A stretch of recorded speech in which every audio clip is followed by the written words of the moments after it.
काय तुमच्या आठवणी आहेत बाळासाहेबांबाबत? नाही, बाळासाहेबांच्या बाबतीत तर अनेक आठवणी माझ्या आहेत. बाळासाहेबांसारखा नेता होणं नाहीये म्हणजे निर्भीड, कशाची पर्वा न करता बोललेला शब्द मागे घेणं नाही. करायचं ते मराठी माणसांसाठी, हिंदुत्वासाठी, परिणामांची पर्वा करायची नाही. आणि अशा प्रकारचे एक दुर्मिळ असा नेता बाळासाहेबांमध्ये आम्ही पाहिलाय.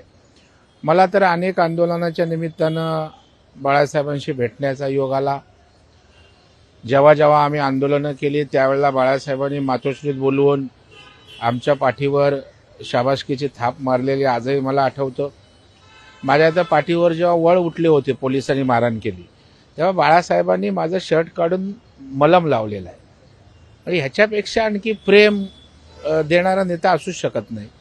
अनेक किस्से आहेत. मला जेव्हा रेल्वे भरतीत आंदोलन झालं तेव्हा मारहाण झाली होती, तेव्हा बाळासाहेब त्या ठिकाणी बघायला आले होते हॉस्पिटलला. त्याच्यामुळं कार्यकर्त्यासाठी बाळासाहेब अद्भुत होते. अनेक गुण होते बाळासाहेबांचे. तुम्ही तर आता राजकीय प्रवास तुमचा खूप मोठा आहे. बाळासाहेबांचा कोणता गुण तुमच्या काळात तुम्हाला वाटतं की तो आत्मसात तुम्हाला करायचा? नाही, बाळासाहेबांनी सामाजिक बांधिलकीचा वसा दिला. 80% समाजकारण आणि 20% राजकारण. त्यामुळे आपण बघाल, शिवसेनेचा मुशीतनं जी लोक आलेत त्यांनी सामाजिक नाल तुटून दिली नाही. जे सामाजिक वारसा वसा बाळासाहेबांनी दिला होता. आम्ही कुठल्याही पक्षात कुठेही गेलो तरी आम्ही त्या ठिकाणी सामाजिक भान आणि जाणीव ठेवूनच त्या ठिकाणी काम करतो. त्याच्यामुळे राजकारणापेक्षा समाजसेवेला महत्त्व देण्याचा त्यांचा एक गुण होता.